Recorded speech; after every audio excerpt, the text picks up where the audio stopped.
Hari Hari. Okay, just check the sound on Zoom. Hari Bol, Hare Krishna. Are you? Okay. Jai Radha Madhava Kunj Bihari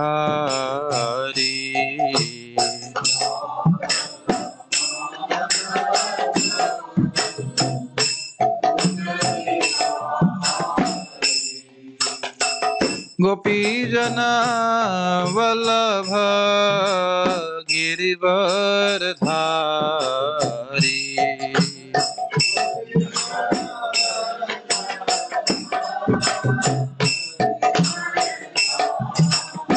Yashoda Nandana Braja Janaranjana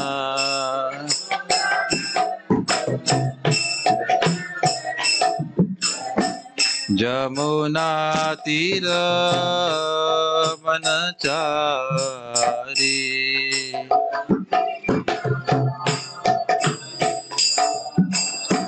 Jamuna Tira Banachari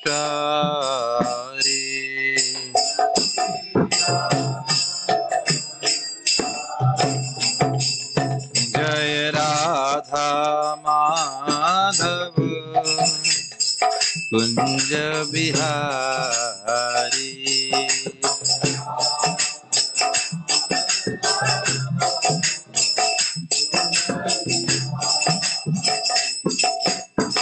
Radha Madhava Kunj Bihari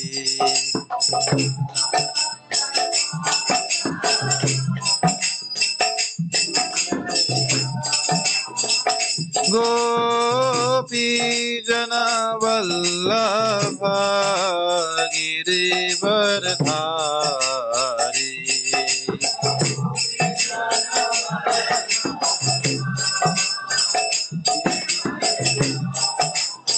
Yashoda Nandana Braja Janaranjana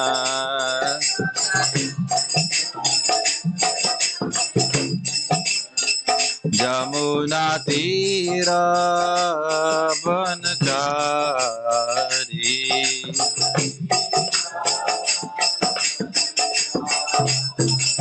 Jaya Radha Madhava Kunj Bihari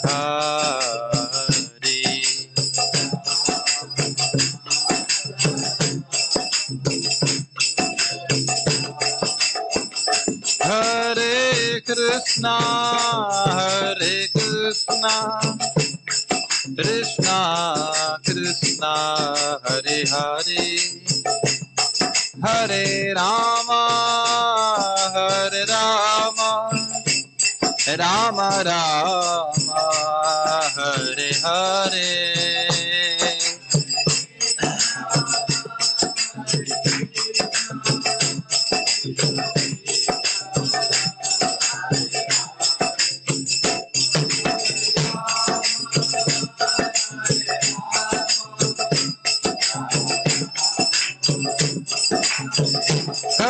Hare Krishna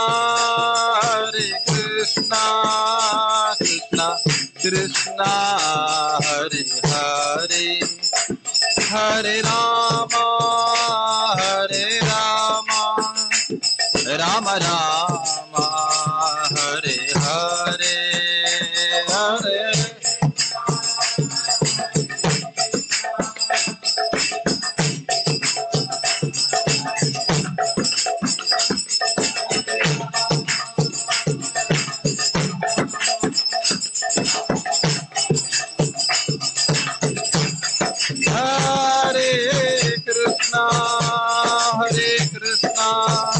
Krishna Krishna Hare Hare Hare Rama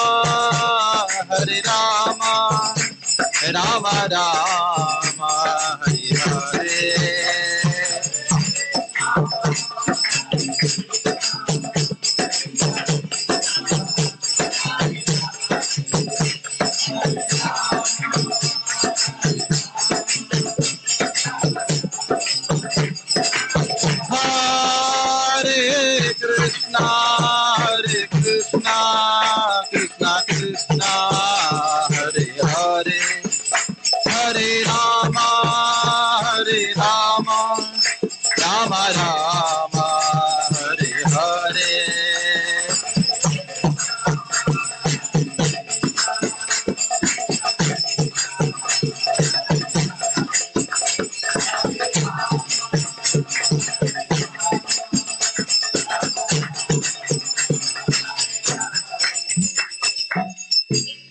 Shri Shri हरिनाम संकीर्तन यज्ञ की जय। श्रील प्रभुपाद की जय। निताय गौर प्रेमानंदे। Okay, शुरू करते हैं। ओम अज्ञानतिमिरान्धस्य ज्ञानाञ्जनशलाकय चक्षुरुन्मीलितं येन तस्मै श्रीगुरुवे नमः।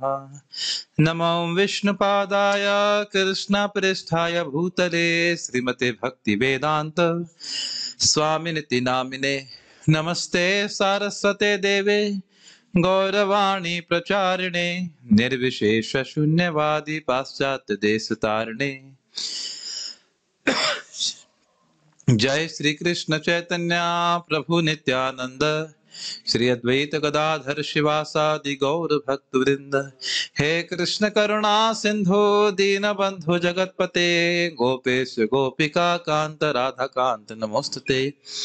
तप्त कांचन गौरांगी राधे वृंदावनेश्वरी वृषभानुसुते देवी प्रणमामि हरिप्रिये। हरे कृष्णा कृष्णा कृष्णा हरे हरे, हरे राम राम राम हरे हरे। ओम नमो भगवते वासुदेवाय।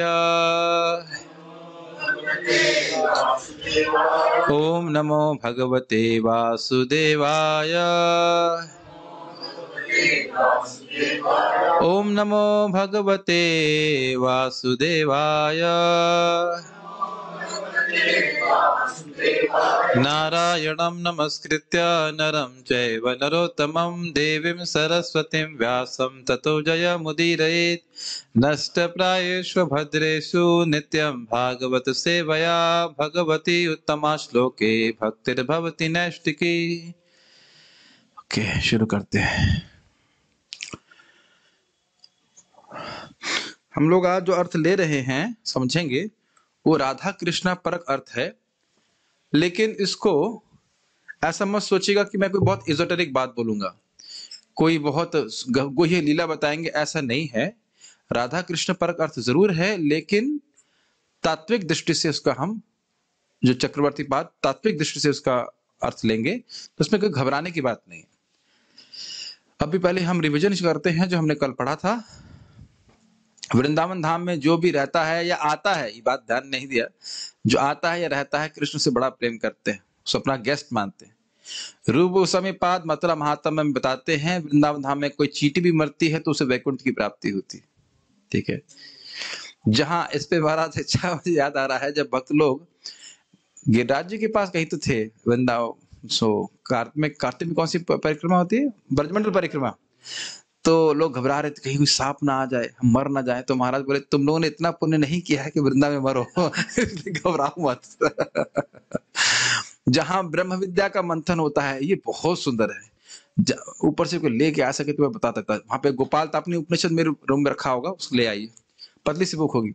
कल उसको आज ही मैं मिल गया, उसमें जीव गोस्वामी जी टीका में लिखते, बहुत सुंदर। हम लोग लिखते ना, मथुरा जहां मंथन होता है, जहां ब्रह्म विद्या का मंथन होता है, जहां कृष्ण भावना का अनुशीलन हो रहा है, वह भी मथुरा स्थान है। जहां पे हम कृष्ण कथा श्रवण कर रहे हैं वह भी स्थान धाम है, क्योंकि वहां भगवान प्रकट होते हैं।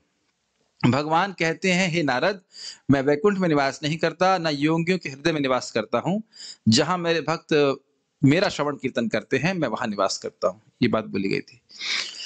भक्तों के संग में हम कृष्ण कथा नियमित रूप से श्रवण कर सकते हैं, नहीं तो कभी करेंगे कभी नहीं। भगवान का मथुरा धाम जीवों का उद्धार करने वाला है, तो स्पष्ट है केवल यहाँ का स्पर्श प्राप्त करने मात्र से जीव के सारे पाप नष्ट हो जाते हैं। पग पग पे अश्वमेध यज्ञ करने का फल मिलता है। पग पग मतलब चलते चलते भी, इसलिए बाइक से चलने की बजाय पैदल चलना ज्यादा अच्छा है कि नहीं? लेकिन मैंने देखा बहुत सारे महाराज लोग, परम पूज्य राधा रमन महाराज जी को हम कभी स्कूटर पे चढ़ा देखे हो, मैं तो नहीं देखा। देखे हम लोग? कभी नहीं। कहीं अरे वो पास में है, पैदल चले जाएंगे, पता नहीं किस कारण से करते हैं, लेकिन पैदल ही चलते हैं मोस्टली। परम पूज्य वृंदावन चंद्र महाराज जी बहुत रेयरली कभी मैं देखा हूँ बाइक पे, अन्यथा वो पैदल ही चलते हैं।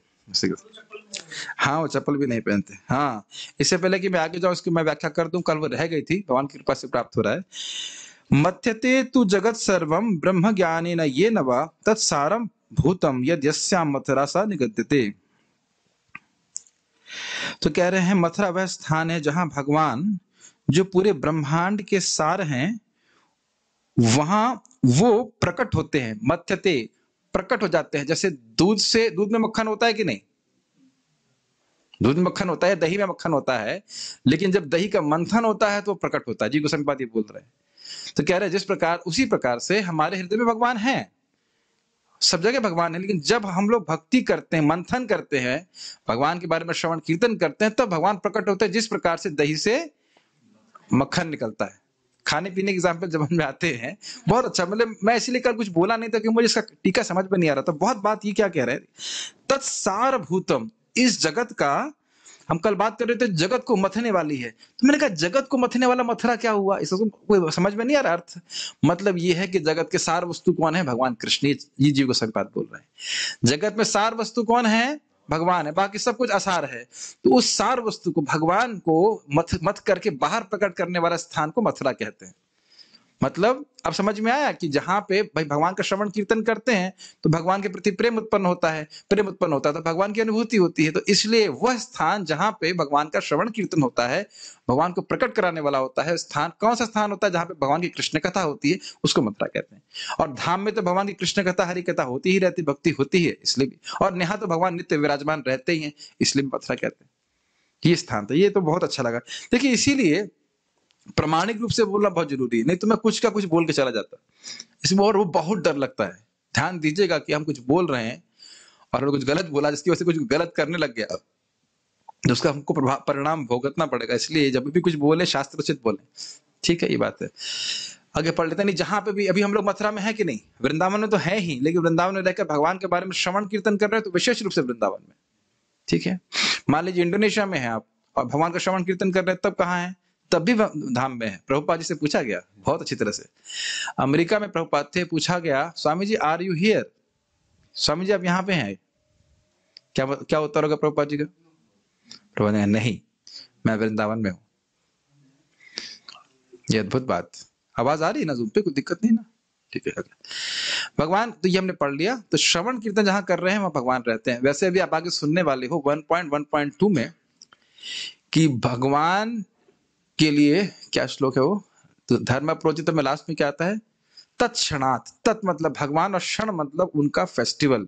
जब श्रीमद् भागवतम का श्रवण करने के लिए भक्त लोग जुटते हैं तो वो भगवान कृष्ण का फेस्टिवल होता है, कृष्ण के लिए उत्सव होता है, कृष्ण बड़े प्रसन्न होते हैं।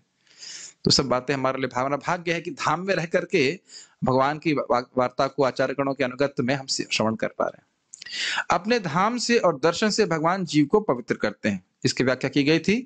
भगवान अपने दो भक्तों को दर्शन देने के लिए द्वारका से मिथिला आए थे और उसके बहाने बहुत से लोगों को ने अपनी स्नेहिल दृष्टि को डाल करके पवित्र किया।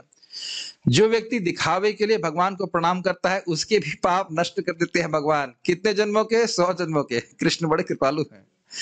राम शब्द पूरी तरह से आध्यात्मिक है। जब हम राम बोलना चाहते हैं तब भगवान अपनी अचिंत्य शक्ति से हमारी जीभ पे आ रहे हैं। ये बहुत इंपॉर्टेंट पॉइंट समझने वाला है। हम हरे कृष्ण नहीं बोल रहे हैं, हम चाहते हैं कि मेरी जीभ पे कृष्ण का नाम आए, तो इसलिए कृष्ण अपने नाम के रूप में मेरे जीभ पे आते हैं।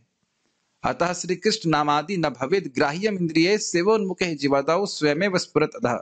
जब जीव सेवा की इच्छा करना चाहता है तो उसकी इंद्रियों को भगवान उसको पकड़ लेते हैं। इंद्रियों की शक्ति नहीं कि भगवान को पकड़ सके।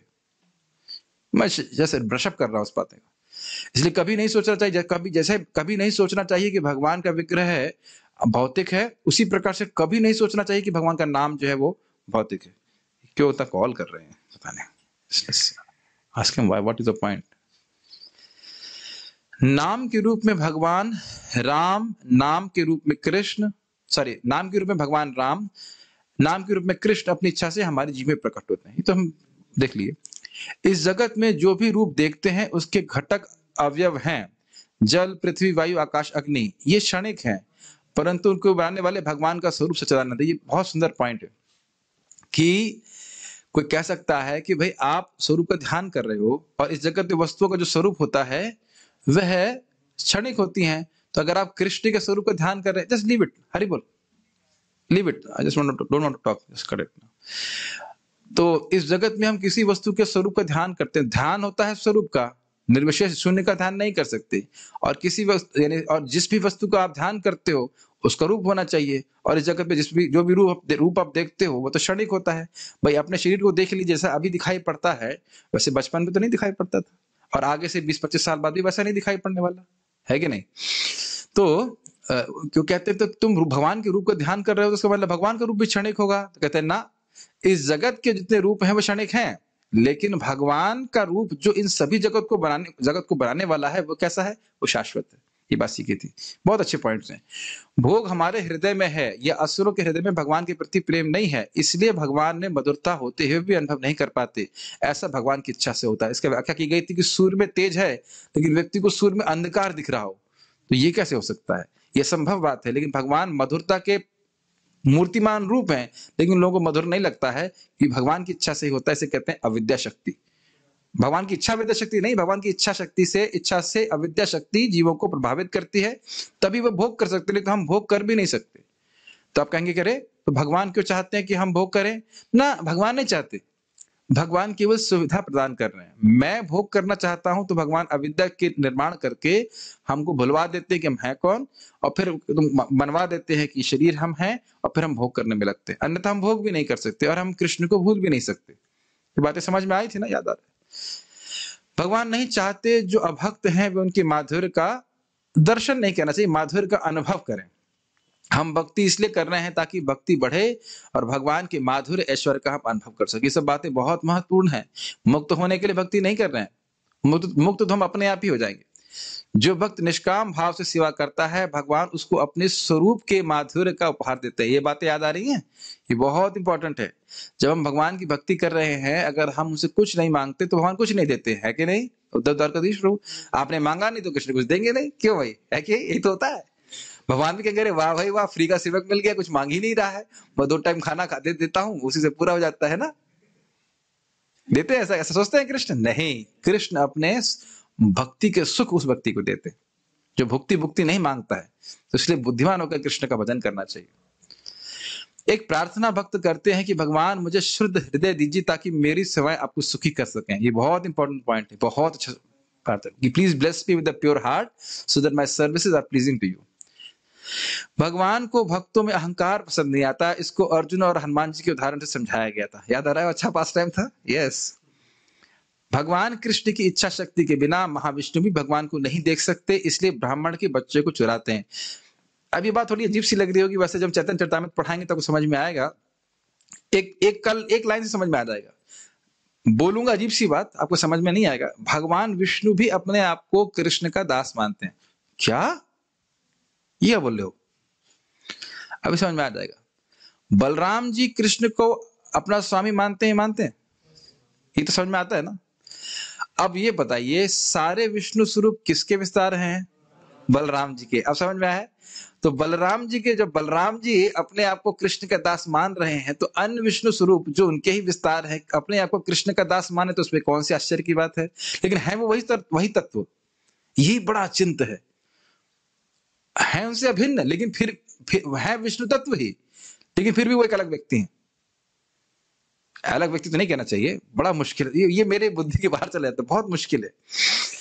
और ये बात मैं अपने से नहीं बोल रहा हूँ, चैतन्य चरितामृत में अद्वैत आचार्य जी के संबंध में रखा गया है कि है तो विष्णु और तत्व, लेकिन वो भक्त के अवतार है। तो आप ये मत सोचिएगा उससे भगवान विष्णु की हीनता दिखाई जा रही है, नहीं। वहां लिखा है भगवान का भक्त भगवान से भी बड़ा होता है, क्योंकि भगवान को बहुत प्रिय होता है। इसीलिए भगवान विष्णु प्रार्थना करते हैं दासत्व की। चैतन्य रे दास मुई चैतन्य दास तारा सेवक रे दास। ये अद्वैत आचार्य जी का कथन है। क्योंकि जब तक सेवक का भाव नहीं होगा, भक्ति की असीमित सुख का अनुभव नहीं कर सकता। तो भगवान कृष्ण भी स्वयं भक्त का भाव लेके आते हैं ताकि भक्ति के सुख का अनुभव कर सके। तो ये सब बातें हैं। तो इसलिए मैं सब बातें बोल रहा हूं क्योंकि एक लीला आती है जिसमें भगवान कृष्ण अर्जुन को लेकर के महाविष्णु के पास जाते हैं, और इसके लिए इसमें यह बात हम बोल रहे थे कि महाविष्णु को ब्राह्मण के बच्चे क्यों चुराने पड़े, क्योंकि कृष्ण का दर्शन महाविष्णु भी अपनी इच्छा से नहीं कर सकते जब तक कृष्ण स्वयं अपना दर्शन नहीं देते हैं। ये सब बातें बहुत रोचक हैं, जो हम दशम स्कंद पढ़ेंगे तो आ जाएगा समझ में। एक थोड़ा हिंट दे रहा हूं आपको।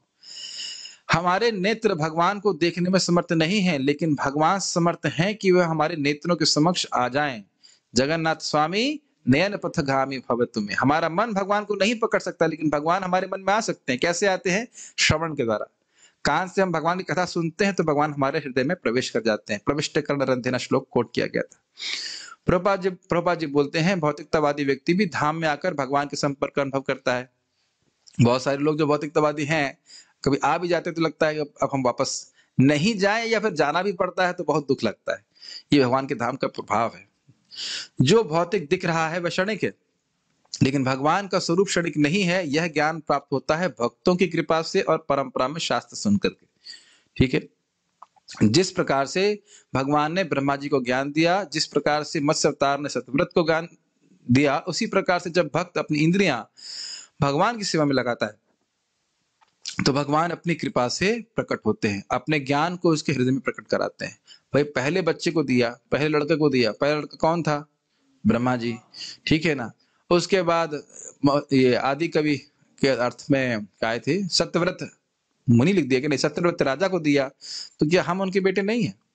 भगवान स्वयं बोलते हैं तेषामेवानुकंपार्थम अहम अज्ञानजम तमः नाश्यामि आत्मभावस्तु ज्ञान दीपेन भास्वता। जो भगवान के श्रवण कीर्तन में रुचि रखते हैं तो कृष्ण कहते हैं मैं स्वयं उनके हृदय में अज्ञान को नष्ट कर देता हूं। तो ये सभी के ऊपर घटित होगा। जो भी भगवान के श्रवण कीर्तन में लग रहा है उसके हृदय में कितना भी अज्ञान हो भगवान नष्ट कर देते हैं।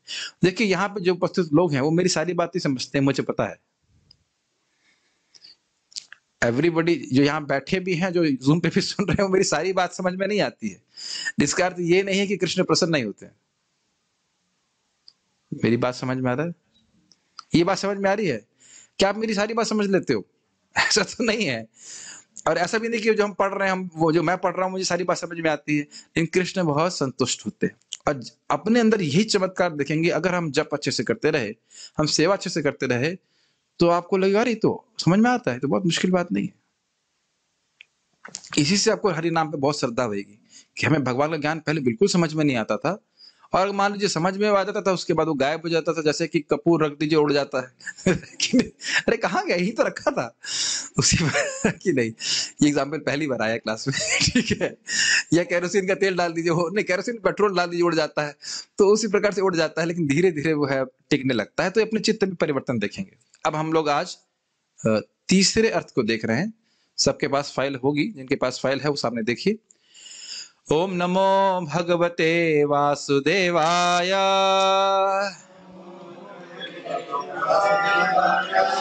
जन्मादस्य यतोऽन्वयादितरतश्चार्थेष्वभिज्ञः स्वराट् तेने ब्रह्म हृदयादिकवये मुह्यन्ति सूरयः तेजो वारिमृदां यथा विनिमयो यत्र त्रिसर्गो मृषा धाम्ना स्वेन सदा निरस्तकुहकं सत्यं परं धीमहि जन्मादस्य यतोऽन्वयादितरतश्चार्थेष्वभिज्ञः स्वराट् तेने ब्रह्म हृदयादिकवये मुह्यन्ति सूरयः तेजो वारिमृदां यथा विनिमयो यत्र त्रिसर्गो मृषा धाम्ना स्वेन सदा निरस्तकुहकं सत्यं परं धीमहि। आप लोगों को लग रहा होगा कि सत्य परम पे धीमहि, भगवान परम सत्य हैं, उन पे हम ध्यान कैसे करते हैं? रोज 2 घंटा तो करते ही हो। हरे कृष्णा कृष्णा कृष्णा हरे हरे, हरे राम राम राम हरे हरे। तो इस प्रकार से ये परम सत्य का ध्यान ही है। प्रभुपाद जी हमें क्या दिए हैं, महाप्रभु हमें क्या दिए हैं, हम समझ नहीं सकते। अब आप देखिए प्रभुपाद जी, मैं थोड़ा भूमिका बना रहा ताकि आप लोगों को कुछ अजीब सी बात नहीं लगे। प्रभुपाद जी बताते हैं 70वां अध्याय भगवान कृष्ण की नित्य दिनचर्या। उसमें बताते हैं कि भगवान कृष्ण द्वारका में भी रहते हैं, सुबह उठ जाते हैं, सुबह मतलब 4 बजे या जो भी और पहले, और उसके बाद हाँ 3:30 बजे। ठीक है, प्रभु जी मिल के आए वहां से। ठीक और नहीं भगवान को उठाने जाते हैं। नहीं उठते तो भाई उठो, कैसे भगवान हो, 3:30 बज गया उठते। ठीक है, जो भी है 3:30 हो 4 हो, जो भी भगवान उठ जाते हैं। तो अच्छा वो मंदिर के हिसाब से बता रहे हो नहीं, मंदिर में भगवान को 3:30 नहीं उठाते, चलो कुछ बात नहीं, उठ जाते बाबा। ठीक है, वैसे मुझे पता नहीं उस समय घड़ी होती थी कि नहीं, घड़ी नहीं होती थी। मुर्गे की बांग से प्रभुपाद माता थे, मुर्गे की बांग से उठ जाते हैं और फिर वे अपने पे ध्यान करते हैं। तो प्रभुपाद जी कहते हैं कि हम हमें अपने पे ध्यान करने की जरूरत नहीं है। अब भगवान किस पे ध्यान करेंगे? अपने पे ध्यान करेंगे। तो अगर हम भगवान के पद चिन्हों का पालन करते हुए सुबह उठ करके भगवान का ध्यान करते हैं, किस प्रकार से? हरे कृष्ण मंत्र के जप के द्वारा। तो प्रभुपाद कहते हैं कि राधा कृष्ण की लीलाओं पे का स्मरण करना ये या हरे कृष्ण मंत्र का जप करने में कोई भेद नहीं देखना चाहिए। हम रोज ही श्रीमती राधा रानी और कृष्ण का संग प्राप्त कर रहे हैं, तो उन्हीं की व्याख्या में यहाँ पे की गई है, उसको हम थोड़ा समझने का प्रयास करेंगे।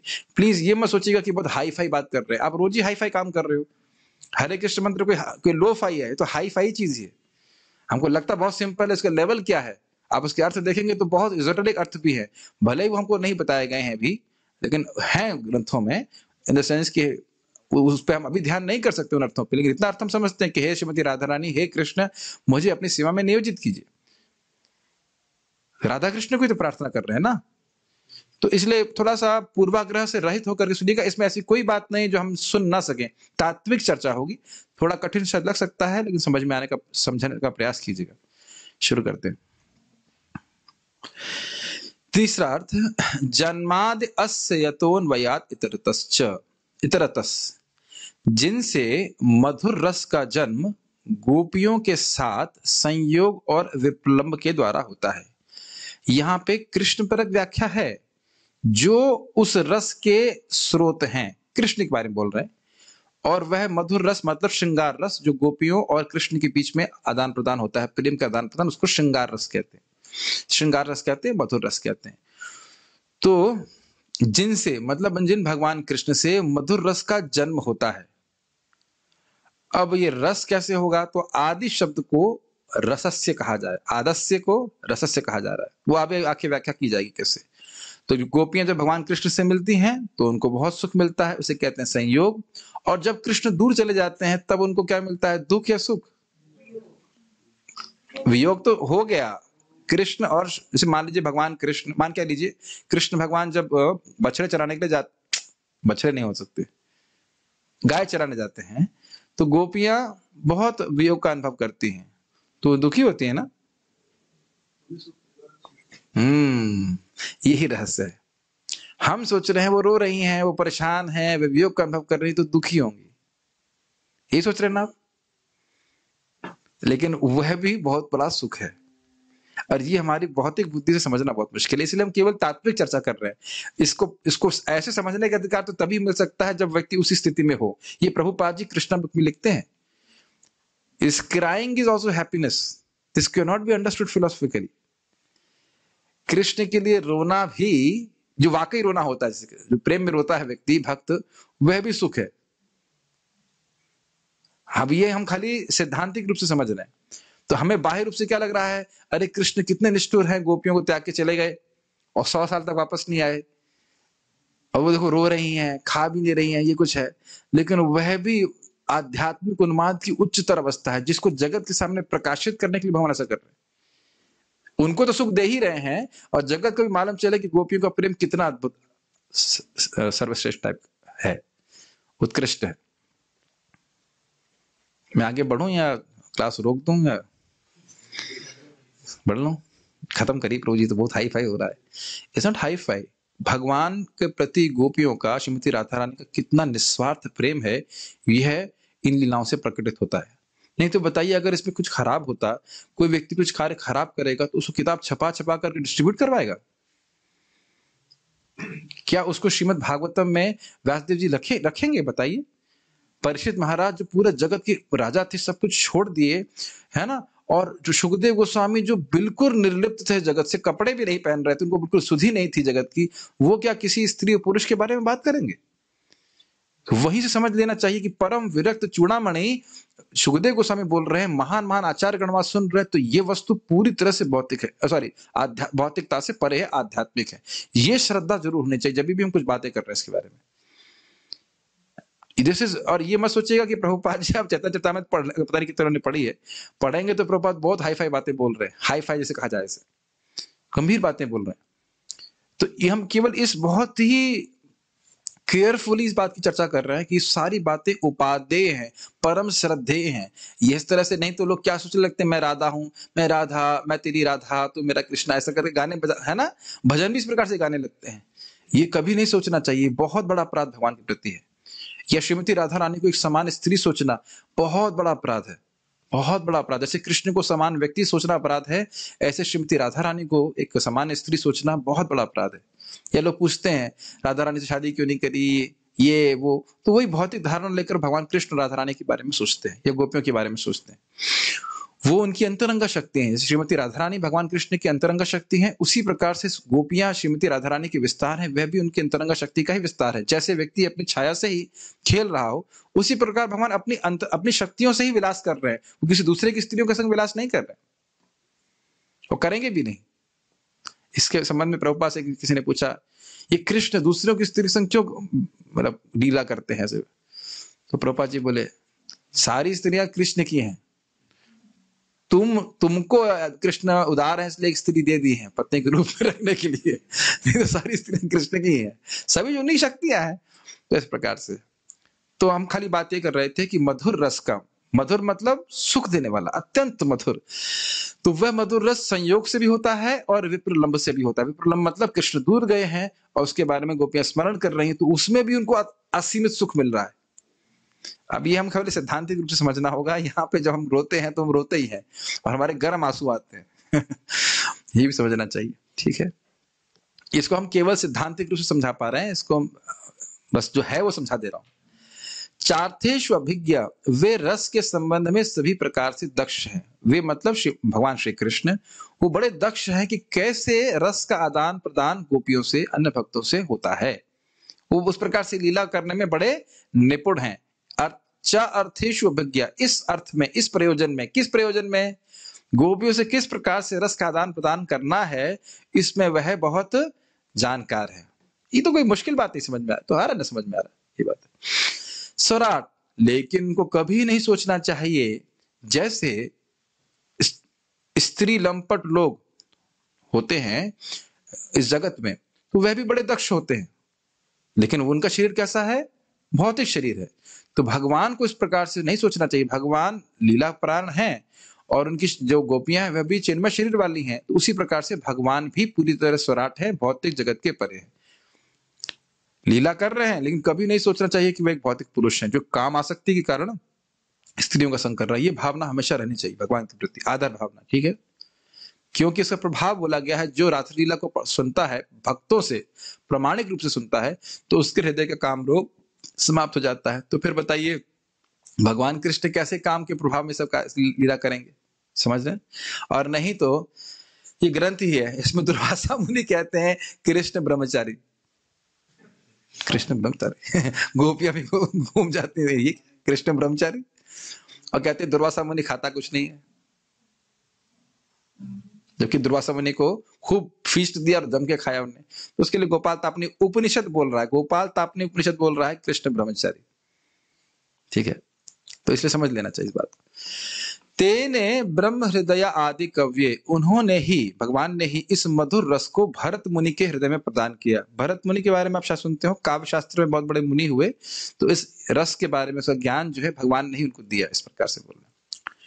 मोहयंत यत सूर्य, जिसके संबंध में अन्य कवि भी मोहित हो जाते हैं। अन्य कवि क्या सोचते हैं कि रस का जो विषय है वो कोई इस जगत का हीरो है। अरे भाई, इसे समझना कोई मुश्किल नहीं है। इस जगत में जो पिक्चरें बन रही हैं उसमें कृष्ण थोड़ा ना होते हैं हीरो के रूप में, इस जगत के हीरो होते हैं जो बाद में बुढ़े होकर मर जाते हैं, दांत टूट जाते हैं उनके। गलत नहीं बोल रहे हैं ना? तो और वो कितने सारे, अब देखिए थोड़ा समझ लीजिए इसको, यहीं यहाँ समझ लेंगे तो आगे समझ में आ जाएगा।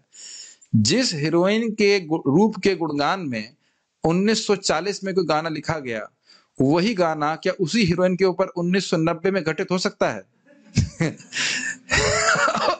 ये एग्जाम्पल मैं सोच के नहीं आया था, लेकिन अभी समझ में आ जाएगा। ये रेशमी जुल्फे रहेंगी, जुल्फे ना सब समाप्त, लेकिन कृष्ण की जुल्फे, कृष्ण के जो बाल हैं, उन पे जो बात बोली जा रही है वो भूतकाल में, वर्तमान काल में, भविष्य काल में सही रहेगी कि नहीं? अब आप समझाइए बात। कृष्ण के जो, क्या वो दामोदर अष्टमी में क्या कहते हैं, बाप के बाल, आवृतम इदम ते वपुरनाथ गोपाल बालम, नहीं, ये क्या है वो मोहित चुंबित, और आपके जो सुंदर सुंदर बाल हैं वो आपके मुख के ऊपर आ रहे हैं। कब से गाया जा रहा है गाना? बहुत समय से गाया जा रहा है, हमें पता नहीं कब ये गाया जा रहा है, दामोदर अष्टकम। और कृष्ण के बालों का अलकावली जिसे कहा जाता है उसका गुणगान हो रहा है। तो ऐसा कभी नहीं कि कृष्ण के बाल हट जाएंगे, झड़ जाएंगे, ऐसा कुछ नहीं है। भगवान हमेशा नित्य नवीन रहते हैं। आप समझ में आ रही बात मैं क्या कह रहा हूं?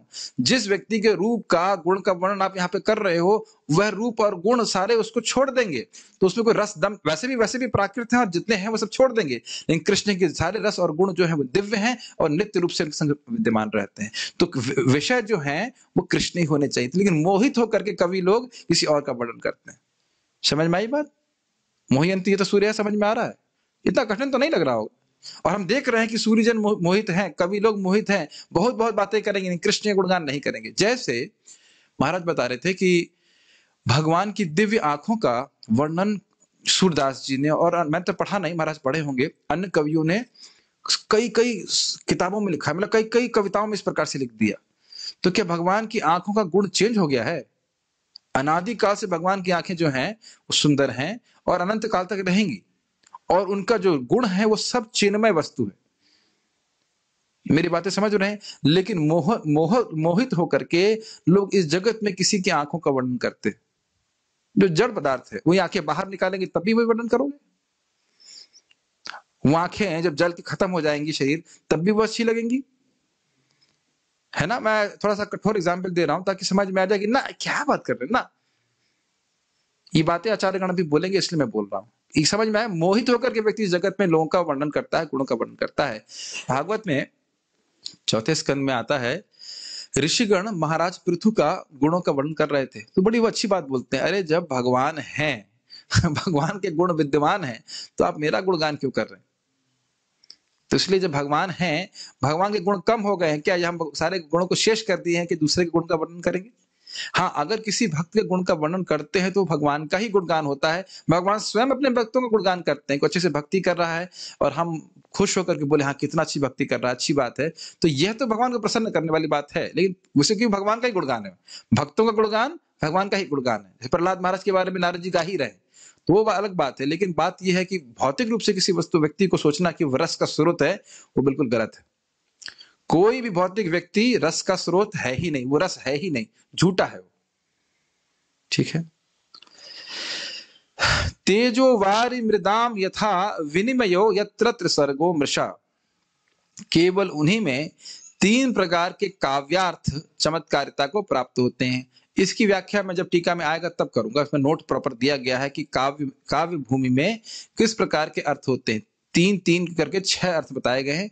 तो वह 6 अर्थ जब भगवान पे होते हैं तो बहुत चमत्कारिता को प्राप्त करते हैं, बहुत रस में होते हैं। इस जगत में अगर उसको किसी के लिए यूज करते हैं तो कोई खास उसमें रस होता नहीं, ये बात बोल रहे हैं। त्रिसर्ग मृषा मतलब 3 प्रकार का सर्ग, 3 प्रकार के अर्थ, meanings of the poetry, समझ में आया? There are three kinds of meanings of the poetry which find truth in Krishna only, ये बात बोल रहे। धामना स्वेन सदा निरस्त हुकम, जो मीमांसकों के तर्कों को अपने मधुर रस के अनुभव के अद्भुत प्रभाव से निरस्त कर देते हैं। ये भी बात हम पहले भी सीख रहे थे कि कोई व्यक्ति भगवान के बारे में नहीं जानता है तो भगवान के रस को नहीं समझ पाएगा। लेकिन जैसे सूरदास जी हैं या बिल्व मंगल ठाकुर हैं, इन्होंने जो काव्य की रचना करी भगवान कृष्ण के संबंध में, तो क्यों करी? पूरा जीवन क्यों समर्पित कर दिया? जैसे क्या नाम है उनका? जयदेव गोस्वामी। जयदेव गोस्वामी ने महान महान शास्त्र लिखे हैं भगवान कृष्ण के गुणगान में, तो उन्होंने भगवान की मधुरता का अनुभव किया है। तो कोई भी तार्किक चाहे कितना भी कुतर्क करके कृष्ण के बारे में बोले कि नहीं कृष्ण ऐसे वैसे हैं, वह उसको स्वीकार करने वाले नहीं है, क्योंकि ऐसे भक्त लोग भगवान कृष्ण की मधुरता का, लीलाओं की मधुरता का अनुभव सीधे सीधे कर रहे हैं। उदाहरण दिया गया था कि जैसे शार्क सागर में खूब गहरा गोता लगाती है तो नदियां आ जाती हैं, उससे कुछ नदियां प्रवेश कर रही हो, या कभी कहीं सागर में थोड़ा अग्नि प्रकट हो जाती है अंदर, उससे वो प्रभावित नहीं होते। ठीक है? जैसे मैंने बोला था ना कि मैं कितना भी तर्क दे दूं, आप लोग ये तो नहीं मानेंगे ना कि रसगुल्ला कड़वा है। मानेंगे आप लोग? कोई एक आध तो सपोर्ट करने वाला हो ना? कोई करने वाला नहीं, क्योंकि सभी रसगुल्ला खाए अच्छे से, उसकी मिठास का अनुभव किए, कोई तर्क नहीं चलेगा ना। तो जिस भक्त ने भगवान की मधुरता का अनुभव किया है वह कभी इस प्रकार के कुतर्कों को स्वीकार नहीं करेगा, ये बात बोल रहे हैं। ठीक है? सत्यम परम धीमहि, हम उन भगवान कृष्ण का ध्यान करते हैं। अब यहां से टीका शुरू हो रही है। इस श्लोक का एक और भी अर्थ है, 2 अर्थ हम लोग चर्चा कर चुके हैं। यद्यपि कृष्ण के अन्य प्रकर भी होते हैं, यथा शांत, दास्य, साख्य, वात्सल्य। फिर भी व्रज देवियों को सहित श्रृंगार रस की अतिशय उपादेयता को यह श्लोक दर्शाता है। उपादेयता का मतलब होता है एक्सेलेंस। एक्सेलेंस समझते हैं आप लोग, सर्वोत्कृष्टता समझते हैं, बहुत अच्छा होना, इसको उपादेय कहा जाता है। उपादेय मतलब बहुत अच्छा है, ये बहुत अच्छी चीज है। और अतिशय मतलब बहुत ज्यादा अच्छा है। तो देखिए, अब इसको मैं बहुत समझाना पड़ेगा सारी बातें, ऐसा क्यों कहा जा रहा है। शांत में, शांत रस में, मैं रिपीट कर रहा हूं, रिपीट करने से बातें समझ में आती हैं। शांत रस में दो गुण होते हैं, भगवान में आसक्ति, जगत से विरक्ति। क्या होता है? भगवान में आसक्ति, जगत पे विरक्ति। लेकिन सेवा भावना नहीं रहती, सेवा नहीं रहता उतना। दास में ये दोनों रहते हैं, और दास में दास की भावना रहती है। साख्य में दास की भावना भी रहती है, पिछले दो गुण भी रहते हैं, और कृष्ण के प्रति सख्य होता है। लेकिन दो प्रकार के सख्य होते हैं, याद आ रहा है, गौरव साख्य और विश्राम्ब साख्य। फिर उसके ऊपर आप जाके वात्सल्य जाएं, तो वात्सल्य में साख्य भी है, दास्य भी है, शांत भी है। और फिर श्रृंगार रस में वात्सल्य भी है, साख्य भी है, दास्य भी है, शांत भी है। तो सभी प्रकार के रसों का सार है श्रृंगार रस, या जो गोपियों का प्रेम है, मधुर रस जो भगवान कृष्ण के प्रति होता है। इसीलिए इसको आदि रस भी कहते हैं। हम केवल सिद्धांतिक चर्चा कर रहे हैं, कुछ समझ में आ रहा है मैं क्या बोल रहा हूं? ठीक है, तो उसको दर्शा रहा है यह श्लोक कि इस परम उच्चतर रस के, उच्चतम रस के जन्म है भगवान श्री कृष्ण। और उसको जन्म कैसे देते हैं? गोपियों से संयोग और वियोग के द्वारा। दोनों ही सिचुएशन में रस होता ही है, ऐसा नहीं कि वियोग हो रहा है तो रस समाप्त हो जा रहा है। आप पुरुष इतनी हाई फाई बातें क्यों कर रहे हैं? कि उम्मीद है कि जिस दिन कभी आपकी इच्छा हो इन पांचों अर्थों को समझने के लिए, आपके पास एक ट्यूटोरियल अवेलेबल हो। ये इच्छा है, भले आज इच्छा ना हो सकता है कि इच्छा नहीं हो समझने की, लेकिन जैसे मेरी इच्छा थी तो मेरे लिए कोई ट्यूटोरियल अवेलेबल नहीं था, तो मुझे बहुत मेहनत करनी पड़ी। तो मैं चाह रहा हूं कि कभी कदाचित किसी भक्त की इच्छा हो सीखने की, तो उतनी मेहनत ना करनी पड़े उसे। तत्राति शुशुभे ताभिर्भगवान देवकी सुतः मध्ये मणि नाम है मानाम महामर्कतु यथा। एक शब्द यहाँ बहुत महत्वपूर्ण देख रहे हैं, भगवान देवकी सुतः। भगवान शब्द आ रहा है, सुखदेव गोस्वामी बोल रहे हैं। किसी समान व्यक्ति के वर्णन नहीं कर रहे हैं, भगवान का वर्णन कर रहे हैं, जो सर्व पूरी आप्त काम है, जिस जगत में किसी वस्तु से कुछ भी नहीं चाहिए, वह भी बड़े सुंदर लग रहे हैं गोपियों के बीच में। जैसे महामरकत मणि लगती है, इसका अनुवाद पढ़ते हैं, नृत्य करती गोपियों के बीच भगवान कृष्ण अत्यंत शोभायमान प्रतीत हो रहे थे, जिस तरह सोने के आभूषणों के बीच मरकत मणि शोभा पाता है। 10.33.6 रास पंच अध्याय में से ये श्लोक रखा गया है। तो बता रहे हैं कि भगवान का ये जो प्रेम का आदान प्रदान है गोपियों से, ये सर्वश्रेष्ठ है। ये फिर मैं आपको याद दिला दे रहा हूं, आत्मेन्द्रिय प्रीति वांछा तारी बोले काम, कृष्ण रे प्रीति वांछा धरी प्रेम नाम। ये सिद्धांत लेकर के हमें सब कुछ समझना होगा। अपनी इंद्रियों की तृप्ति कोई व्यक्ति चाहता है तो वह काम है, लेकिन गोपियों के संग क्या है, जब कृष्ण की इंद्रिय की संतुष्ट करना चाहता है कोई जीव तो उसे प्रेम कहते। तो गोपियों के प्रेम में काम की गंध भी नहीं। गंध समझते? कभी कभी जगत में बोलते हैं यार इसमें तो इस वस्तु की गंध भी नहीं। गंध कहने का मतलब वस्तु छोड़ो, वस्तु की महक भी वहां पे नहीं है। तो कभी भी नहीं सोचना चाहिए कि गोपियां अपनी इंद्रिय तृप्ति के लिए कृष्ण की सेवा करती थीं, कभी भी नहीं। अगर वह सुंदर श्रृंगार भी कर रही है वो इसीलिए ताकि कृष्ण सुखी हो। इसीलिए तो हमने बोला ना, रम्या का, हमने बोला मतलब हम लोग बोलते हैं, महाप्रभु के वाक्य है, रम्या काचित उपासना व्रजवधु। इसीलिए महाप्रभु कह रहे हैं कि जो गोपियों का प्रेम है कृष्ण के प्रति, वह बहुत सर्वश्रेष्ठ उपासना का तरीका है। लेकिन अभी आप नहीं सोचने लग जाए कि मैं गोपी हूं और गोप हूं, ये सब सोचने की जरूरत नहीं है। केवल हम उनकी उच्चतर प्रेम के सिद्धांत को समझने का प्रयास करें, बस इतना। हाउ दे वर सेल्फलेस, किस प्रकार से वो निस्वार्थ थी है कहना चाहिए, उसको हम विचार कर रहे हैं। ठीक है, हम उन भगवान कृष्ण का ध्यान करते हैं जिनसे श्रृंगार रस प्रकट होता है। जन्म आद्यस्य, अभी मैं समझाता हूं उसको। अब देखिए पहले वापस संस्कृत देखते हैं। हमने से पहले क्या चर्चा किया था? जन्मादि यस्य अस्य, जन्मादि अस्य। अब इन्होंने इसको तोड़ा है, जन्म आद्यस्य। संस्कृत थोड़ा बहुत जानते हैं तो आप समझ रहे होंगे, इसकी संधि इस प्रकार से तोड़ी जा सकती है, जन्मादि अस्य और जन्म आद्यस्य, इसीलिए मैं यहाँ पे रखा है इसको अलग तरह से। संस्कृत कुछ पढ़े नहीं पढ़े कुछ? संस्कृत में संधि को अलग, आप संधि समझते हैं ना, अलग अलग कर सकते हैं। तो जन्मादि अस्य का अर्थ क्या हो जाएगा? जन्मादि इसके, यानी इस जगत के, जो हमने पहले अर्थ किए थे, समझे थे मतलब। अब यहां कह रहे हैं जन्म आद्यस्य, आदि आद्यस्य के जन्म। अब इसके बाद वो बोलेंगे आगे जाके आद्यस्य मतलब रसस्य या आदि रस के, जो आदि रस के जन्म हैं भगवान कृष्ण।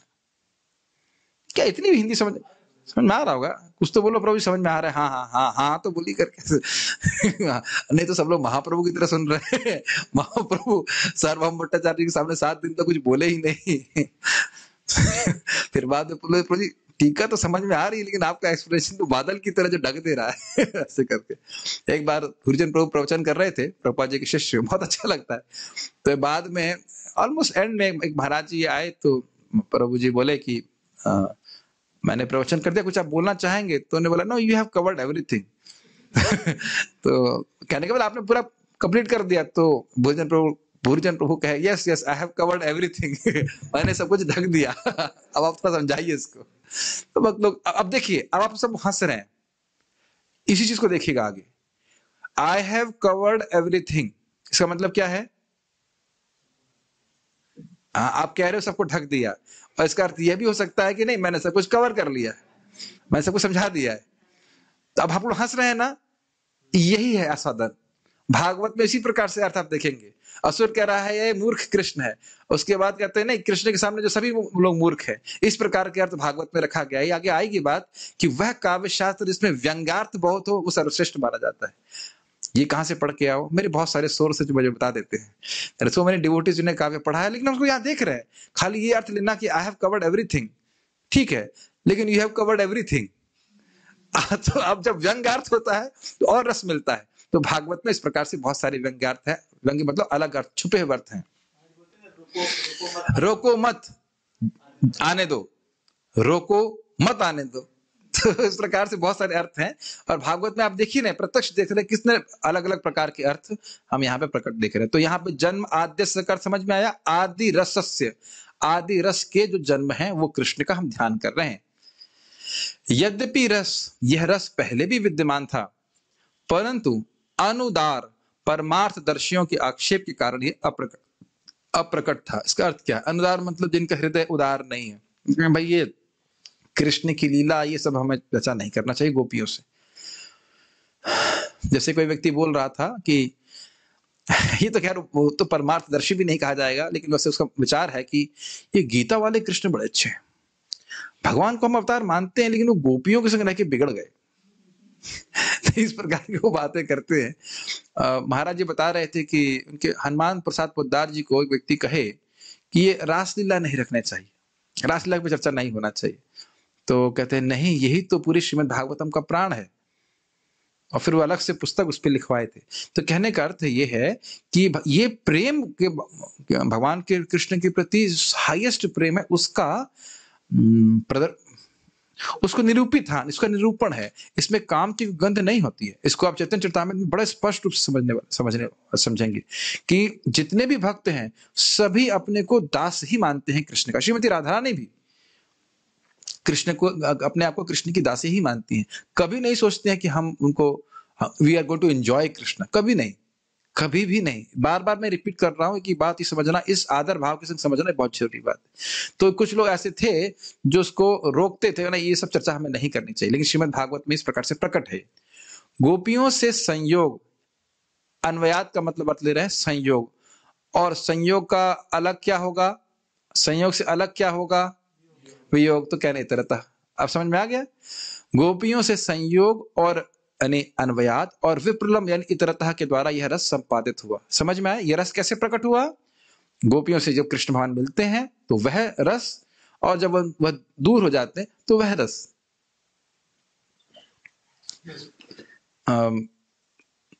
नहीं, लीला में नहीं बोलेंगे। लीला नहीं बोलेंगे, लेकिन कुछ बोलने का मन कर रहा है। लेकिन एक नेक्टर ऑफ डिवोशन में बात आती है। श्रीमती राधा रानी कहती हैं मैं कृष्ण को कैसे देखूं? आधी आंख तो मैं अपने ससुराल वालों को तो देखती रहती हूँ कि वो ना देख लें कि मैं कहाँ देख रही हूँ। आधी आँख जगत के लोगों को देखते रहते हैं, आधी नहीं, 1/4 आँख से देखती हूँ कि जगत के लोग ना देखें, केवल 1/4 आँख से मैं कृष्ण को देख पाती हूँ। तो आप देख सकते हैं उसमें दोनों रस मिले हुए कि नहीं, मतलब इन द सेंस कि बहुत वो कृष्ण को देखना चाहती हैं, कृष्ण के रूप को आस्वादन करना चाहती हैं, लेकिन इस प्रकार की परेशानियां हैं। तो ये सब काव्यों में इस प्रकार से वर्णन हुआ है, किस प्रकार से भक्त लोग कर रहे हैं। और जैसे या फिर गोपियां जब कृष्ण भगवान, और क्या है, दृढ़ दृढ़ करके श्लोक आता है ना, दिन दिन परीक्षा, ये ऐसे करके श्लोक है कि जब आप ब्रज के जंगल में चले जाते हैं, तो हम जब ये विचार कर रही होती हैं कि आपके जो चरण कमल है उतने कोमल हैं, और वह जब तृणों के ऊपर चलेंगे तो उन्हें कितना कष्ट होता होगा, तो वह सुन सुन करके गोपियां बेहोश हो रही होती हैं। तब आप कहेंगे बेहोश हो रही होंगी तो बड़ा दुख होता होगा, सलाइन चढ़ाना पड़ता होगा, लेकिन ऐसा कुछ भी नहीं है। वह दुख भी complete absorption in Krishna, that is highest except, वो सबसे उच्चतर आध्यात्मिक उन्माद है। और इसी को महाप्रभु ने दर्शाया भी है, ध्यान दीजिएगा। आप चैतन्य चरितामृत में अंतिम लीला पढ़ेंगे, महाप्रभु दर्शाए कृष्ण से विरह को, किस प्रकार से जब कृष्ण को से विरह होता है श्रीमती राधा रानी को, वो क्या अनुभव करती हैं, इसका वर्णन है। वो हमारे पास अभी समय नहीं है इसको बताने का, ये सब चीजें हैं। मैं इसको जानबूझ के बहुत ज्यादा नहीं जा रहा हूँ, क्योंकि खुद बहुत ज्यादा ज्ञान नहीं इसके बारे में, और मैं समझता हूँ कि इतना हमें समझाने की यहाँ पे आवश्यकता है। केवल सिद्धांत हम समझ रहे हैं कि गोपियों के संग जब भगवान कृष्ण आते थे तो वह भी एक रस होता था, और उससे जब वो दूर जाते थे तो वह भी बहुत बड़ा रस होता था, कई गुना अधिक रस हो जाता है। एक एग्जाम्पल देना चाहता हूं कि जैसे जब कृष्ण गोपियों के संग हैं तो कृष्ण हैं, कृष्ण के रूप में देख रही हैं, लेकिन जब कृष्ण दूर चले जाते हैं तो पूरे जगत को कृष्णमय रूप में देख रही हैं। किसी वस्तु को देख रही तो कृष्ण का ही स्मरण होता है। जैसे एक जगह राधा रानी का वक्तव्य है, मैं कुछ काला नहीं देखना चाहती पेड़ को भी व्हाइट कर दो और सब वस्तु को व्हाइट कर दो, मैं काला कुछ नहीं देखना चाहती। जैसे ही काला देखेंगे कृष्ण का स्मरण होगा। जैसे प्रभुपाद जी इस बात को बोले तो हम रिपीट कर सकते हैं, हमारे मंदिर में तमल का पेड़ क्यों है, वो भी राधा श्याम सुंदर के सामने क्यों। अब आपकी बात जो सुनेंगे ना वो बिल्कुल अजीब सी लगेगी, श्याम सुंदर जी राधा रानी के बिल्कुल बगल में है कि नहीं, है कि नहीं, लेकिन फिर भी वहां प्रपात क्या है कि कृष्ण से जब राधा रानी वियोग का अनुभव करेंगी तो तमल के पेड़ को देखेंगी तो उनको सांत्वना हो जाएगी। ये समझ में आ रही बात, नहीं समझ में आ रही। श्याम सुंदर बगल में ही है, और ये प्रभुपाद जी के वाक्य, मेरे वाक्य नहीं है। प्रभुपाद जी कहे कि नहीं, राधा रानी जब कृष्ण को से वियोग अनुभव करेंगी, तमल के पेड़ को देखेंगे, कृष्ण का स्मरण हो जाएगा। ये सब हमारी बातें, सब हम खाली बोल सकते हैं, लेकिन दिमाग के बाहर की बात है। जैसे एक बार छोटी छोटी सी बातें बोल रहा हूं, श्रीमती राधा रानी कृष्ण के साथ में ही थी, और कोई बोला मधु चला गया, मानी भंवरा चला गया, तो बस श्रीमती राधा रानी रोने लग गई। अरे वो मधु का क्या नहीं, कृष्ण, कृष्ण चले गए, जबकि कृष्ण बगल में है। तो ये एक आध्यात्मिक अनुवाद उन्माद है, हम समझ नहीं सकते इसको। लेकिन ये सब बातें जो है, ये सब इस प्रकार का रस कौन सा संपादित किया है, कृष्ण संपादित करते हैं। मैं छोटे छोटे एग्जाम्पल दे रहा हूं जो मुझे स्मृति में आ रहा है। जिस प्रकार से भीमसेन शब्द को भीम शब्द से सूचित करते हैं, उसी प्रकार आद्य रस को आद्य शब्द से सूचित किया गया है। ये समझ में आ रहा है। आद्यस्य को समझा रहे हैं, आद्यस्य को रसस्य क्यों कहा जा रहा है उसको समझाने का प्रयास कर रहे हैं। अथवा ये एक मिनट चाहिए, पहले समझा देता हूं। जन्म आद्यस्य का मतलब आदि रसस्य, अब समझ में आ रहा है। आदि रस मतलब श्रृंगार रस, तो जन्म आद्यस्य का मतलब हुआ आदि रसस्य, आदि रस के जन्म। जैसे भीमसेन को भीम बोलने से चलेगा कि नहीं चलेगा। जैसे मेरा नाम शुभ कृष्ण है तो कई पंचोगढ़ बोलते ए शुभा, वो भी चल जाता है। सरक सनत बोलते ए शुभा, शुभा भी चल जाता है। हम कभी बोलते करना, करना तो नहीं बोलते, करणामृति बोलते हैं, लेकिन जनरली छोटा नाम है। लेकिन कभी कभी एक भक्त का नाम था भजनानंदी तुलसी सुदामा दास, ए सुदामा सुदामा बोल के भी काम चल जाता है ना, ऐसा होता है कि नहीं। तो वही बात बोल रहे हैं कि जैसे भीमसेन को भीम क्या क्या पूरा कर लेते हैं, उसी प्रकार से समझना चाहिए कि आद्यस्य अर्थात आदि रसस्य। मैं बार बार रिपीट कर रहा हूं, बात घुस रही दिमाग में नहीं आ रही है। प्रभु जी लग तो रहा है हिंदी बोल रहे हैं आप ऐसा कुछ, लेकिन समझ में तो नहीं आ रहा है। दोबारा दोबारा पढ़ेंगे तो एक बार में समझ में आ जाएगा मैं क्या कह रहा हूं। जन्म आद्यस्य, ये था ना शब्द, आदि के जन्म। तो इससे तो समझ में नहीं आ रहा है कि आदि मतलब क्या, मेरी बात समझ रहे हैं? आदि के जन्म कि कौन से आदि के जन्म, ये तो क्लियर नहीं हो रहा है। अब नहीं क्लियर हो रहा ना, तो वही बात बता रहे हैं कि जैसे भीमसेन को भीम कह के काम चला लेते हैं, समझ लेना चाहिए। जब भीम बोल रहे हैं तो भीमसेन की बात हो रही है। उसी प्रकार से आदि बोल रहे हैं तो अर्थ क्या समझना चाहिए? आदि रस। आदि रस जो गोपियों और भगवान कृष्ण के बीच में आदान प्रदान होता है। अमरनाथ प्रभु सोच रहे कहां फंस गया मैं, नेक्स्ट ट्रेन कब जा रही दक्षिण भारत का। घबराइए मत, ये दो अर्थ थोड़ा सा आपको कठिन लग सकता है, लेकिन उसके बाद आपको अच्छा लगेगा। भक्ति अच्छा लगेगा मतलब थोड़ा और समझ में भी आएगा। ये इसकी भक्ति परक व्याख्या भी है कि ever understanding. Thank you, don't go to okay. आप ये देख रहे हैं कि भक्तों ने कितना आस्वादन किया है भागवतम का। अच्छा ये बताइए उपस्थित जन, हम तो समझ ही नहीं पा रहे हैं, तो हम लोग इस अर्थ को अपने से निकाल पाते, ये तो इम्पॉसिबल है। क्यों भाई, है कि नहीं इम्पॉसिबल? हम ये समझ लें इसको, यही बहुत बड़ी बात है। हाँ, समान अर्थ भी समझ नहीं पा सकते, लेकिन आप लोग भी हंसे थे अभी। I have covered everything. समझ रहे ना मेरी बात? तो इसी प्रकार से भागवत के अर्थ का आस्वादन हम करेंगे। जैसे दूसरा अर्थ अच्छा लगा था ना कि जन्म आदि करके गए और अपने बारे में बताया और चले गए, यही भक्ति है। श्रीमद् भागवत अर्थास्वादन, केवल भागवत श्रवण नहीं, भागवत के शब्दों के अर्थ का आस्वादन करना। अथवा या फिर क्योंकि श्रीमद् भागवत को मधुर रूप, मधुर रस का शास्त्रीय स्वरूप भी माना जाता है। पिबत भागवतम रसम, कौन सा श्लोक है? निगम कल्पतरोर गलितम फलम सुख मुखात अमृत द्रव संयुतम पिबत भागवतम रसमालयम मुहुरहो रसिक भुवि भाविकः। तो वहां पे वो इसको बोल रहे हैं, इसीलिए थोड़ा पारायण करने से फायदा होता है। 1.1.3 को बोलने, क्योंकि श्लोक आगे ही बोल रहा है। आगे श्लोक यही दूसरा तीसरा श्लोक बोल रहा है कि भागवत रस स्वरूप है, रस रूप है, मधुर रस का स्वरूप है। इसलिए उस श्लोक के नैकट्य से, आद्यस्य शब्द से रसस्य को उस विषय के रूप में समझना होगा जिसका वर्णन यहां हो रहा है। तो कह रहे हैं एक तो अर्थ ये हो गया कि आदि रसस्य, वहां पहले उससे आप समझ लो कि आदि रस का वर्णन हो रहा है, और यह भी समझ लो क्योंकि भागवत को आदि रस का स्वरूप बोल रहे हैं, रस स्वरूप शास्त्र है, इसलिए जन्म आद्यस्य में आद्यस्य का अर्थ होगा रसस्य।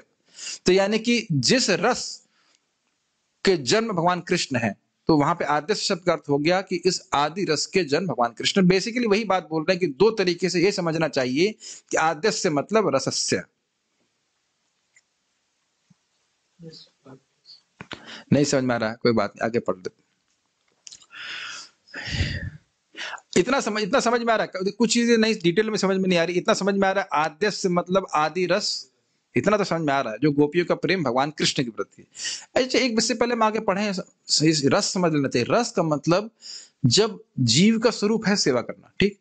जब हम कोई सेवा करते हैं तो उस सेवा को करने से हमें कुछ सुख मिलता है, उसको रस कहते हैं। ये समझ में आ रहा है? बार बार रस समझ लेना चाहिए। रस का अर्थ होता है कि हम जब कुछ सेवा करते हैं तो उसके बदले में हमें कुछ सुख मिलता है, वो रस कहलाता है, और वही सुख हमको सेवा करने के लिए प्रेरित करता है। यस भाई, अगर जगत में लोगों को परिवार इत्यादि करने के लिए से कोई सुख ना मिलता हो तो क्यों व्यक्ति परिवार करेगा? है ना? जो छोटे बच्चे बोलते हैं वो क्या कहते हैं उसे, किलकारी बोलते हैं, क्या बोलते हैं उसको, प्रेम से बोलते हैं, खुटपुट चलते हैं, तो वो सुख प्राप्त करने के लिए तो व्यक्ति संतान उत्पत्ति करता है। बाद में हो सकता है वो संतान जूते मारे, वो एक अलग बात है, वो रस विकृत हो जाता है। लेकिन बचपन में तो सभी को बच्चे बड़े प्रिय लगते हैं, सभी को इस प्रकार से संतान उत्पत्ति करते हैं।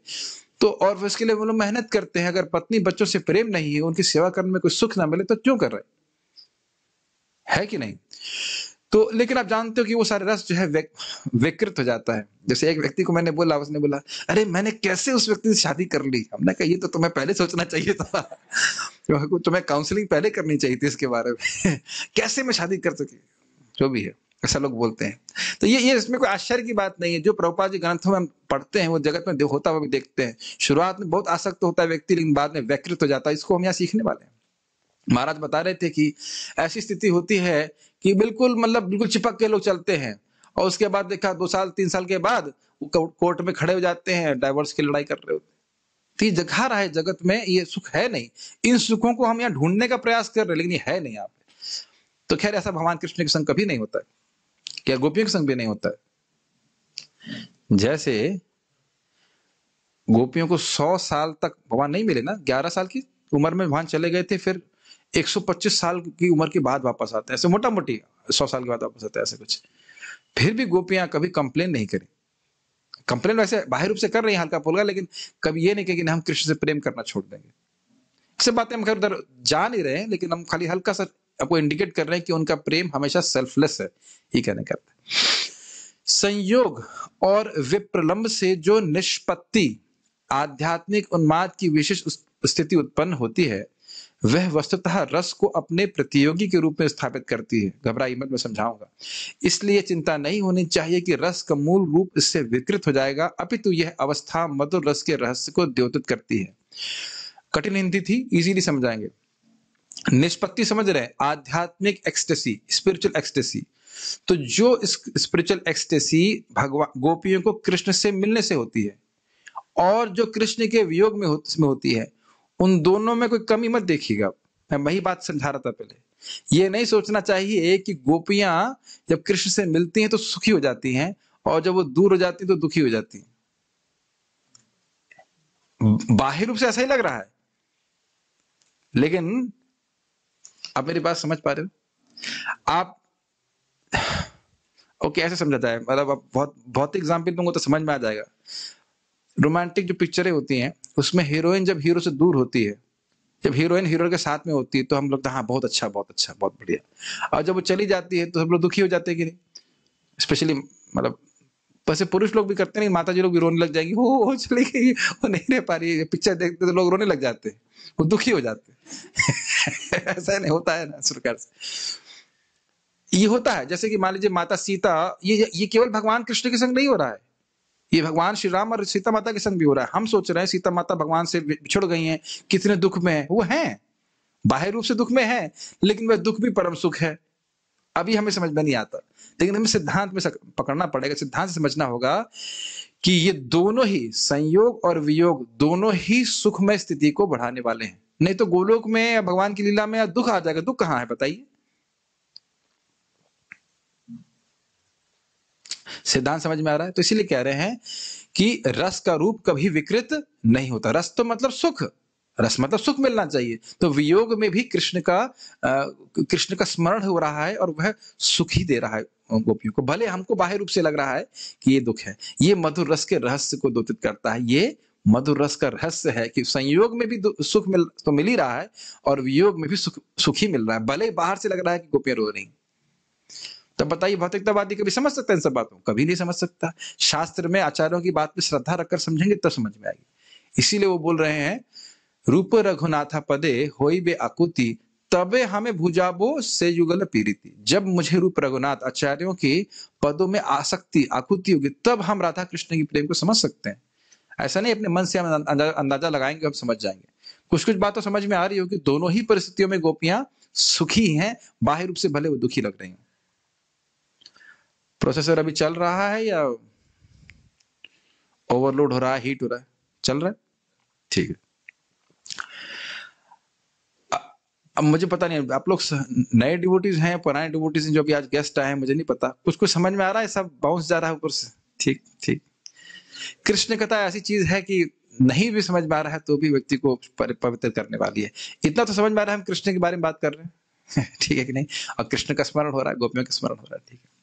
अभिज्ञ, इसके बाद विभाव यानी आध्यात्मिक प्रेम के विषय के वैशिष्ट्य को उनके आलंबन के स्वरूप में वर्णित किया गया है। घबराइए मत, हिंदी से घबराइए मत, अभी समझाऊंगा। कृष्ण ही विभाव अर्थात प्रेम के आलंबन या आधार है। कृष्ण रसोपयोगी समस्त वस्तुओं के संबंध में अभिज्ञ हैं, जैसे 64 प्रकार की कलाएं। बहुत इजी है, मुश्किल नहीं है। तो ये बोल दूंगा उसी से आप लोगों को प्रेरणा मिल जाती होगी, हाँ इजी है, समझते हैं। विभाव का अर्थ होता है प्रेम के विषय। गोपियाओं के प्रेम के विषय कृष्ण है कि नहीं, इतनी बात समझ में आ रही है?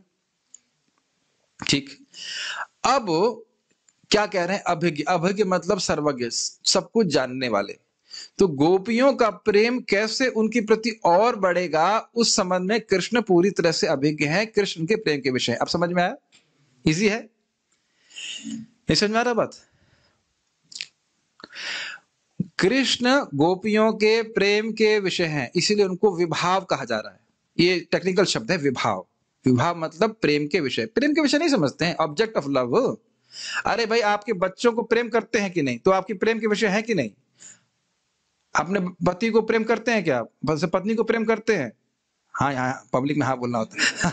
तो हाँ, तो वह प्रेम के विषय है, बच्चे प्रेम के विषय है, तो ये सब हो सकता है।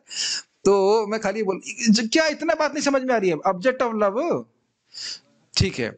तो कैसे, ये केवल गोपियों के बारे में नहीं बात है, एक्चुअली बात सभी पे घटित होगी।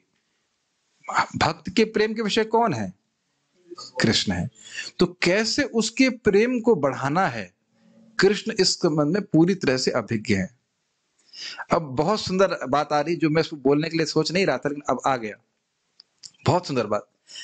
गोपियां इस प्रकार से कृष्ण को उलाहना देती हैं कि आप हमको पूरा क्या कहते हैं, अपने घर बार छोड़ करके आपके पास आए, आपने बुलाया भी बांसुरी वादन करके, और फिर आप जानते हो रासलीला की बात, भगवान चले जाते हैं ऐसे करके, बीच में छोड़ के चले जाते हैं।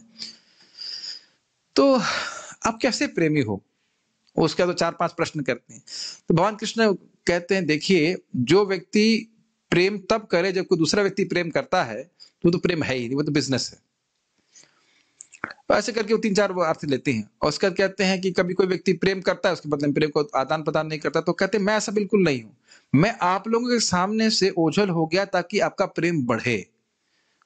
तो जब कोई व्यक्ति भगवान की भक्ति में आता है, तो कृष्ण हमेशा प्रयास करते हैं कैसे उसकी भक्ति बढ़े, उसका प्रेम बढ़े। प्रेम के विषय तो कृष्ण है, क्योंकि उसका आस्वादन कृष्ण स्वयं करते हैं। मैं समझ में आ रहा ना मेरी बात?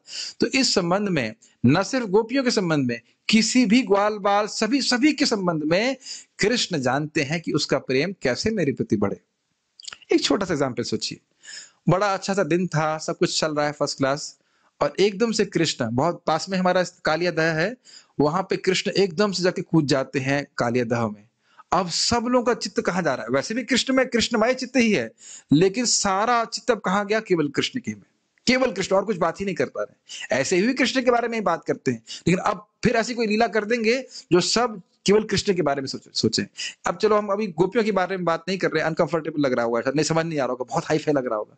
गोपियों के बारे में तो बात समझ में आती है ना, जो भगवान के साथ रस में गोप हैं, भक्त हैं, उनके संग भी भगवान कृष्ण कितने प्रकार की लीला करते हैं। ए सुदामा, तुम क्या लेके आया? सुदामा, तुम क्या लेके आए? नहीं नहीं, मैं तुमको नहीं दूंगा, मैं तुमको नहीं दूंगा, इस प्रकार से प्रेम का आदान प्रदान अपने साक्य भक्तों के संग भी कर रहे हैं। अच्छा चलिए, ये छोड़ दीजिए, इधर समझ में नहीं आ रहा। तो माता यशोदा का प्रेम कैसे बढ़ाना, ये कृष्ण जानते हैं कि वो भी नहीं जानते? जानते हैं कि नहीं? बाल सुलभ जो लीलाएं करते हैं, उससे गोपियां दिन भर कृष्ण के ही बारे में चर्चा करती हैं। वो जो मक्खन चुराना है, जो कुछ भी है, जो आकर के वह शिकायत कर रही है, शिकायत क्या है? वो कृष्ण कथा ही है कि नहीं? अब समझ में आ रहा है कि भगवान हर भक्त को के प्रेम को, उसको कैसे और अधिक सुख दे सकें, इसमें वो अभिज्ञ हैं। तो चाहे संयोग हो और चाहे वियोग हो, वो गोपियों को सुख देने के लिए ऐसा कर रहे हैं। इसलिए ऐसे सोचना नहीं चाहिए कि जब संयोग कर रहे हैं तो सुख दे रहे हैं, और वियोग हो रहा है तो वह दुखी हैं। ऐसा नहीं सोचना चाहिए। और 64 प्रकार की कलाएं क्या हैं, उनका वर्णन जब भगवान कृष्ण संदीपनी मुनि के आश्रम में जाते हैं, तो वर्णन है हर एक दिन में वो एक कला सीख जाते थे। तो 64 दिन में पूरी कला वह सीख ली। तो वो सब उनका 64 कलाओं में से मुझे एक भी कला याद नहीं है, ये मेरी बुद्धि का कह सकते हैं लिमिटेशन है। लेकिन भगवान, बस इतना समझ लीजिए कि भगवान जानते हैं कि भक्त के प्रेम को अपनी तरफ कैसे बढ़ाया जाना चाहिए। क्या इतना बात समझ में आ रहा है? अभिज्ञ का अर्थ ये बात बोल रहे हैं। तो इसलिए अभिज्ञ है, उन्हीं कृष्ण का हम ध्यान कर रहे हैं। सराट, परंतु अन्य नायकों की तरह जैसे नल आदि जो काल और कर्म से प्रभावित हो जाते हैं, कृष्ण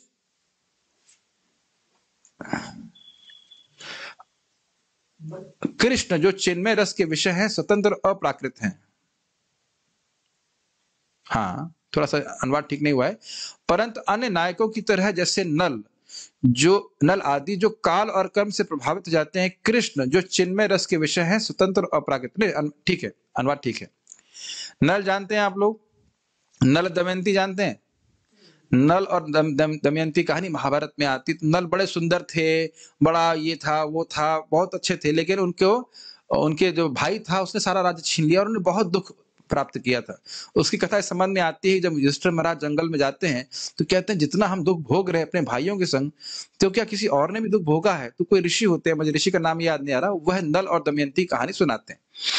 तो नल के गुणों का वर्णन हो रहा था, बहुत सुंदर है, बहुत ये है और बहुत वो है, लेकिन फिर काल और कर्म के प्रभाव से क्या होता है, सारा राज्य छूट जाता है, सारी बुद्धि नष्ट हो जाती है। ऐसा होता है, ये समझ में आ रहा है?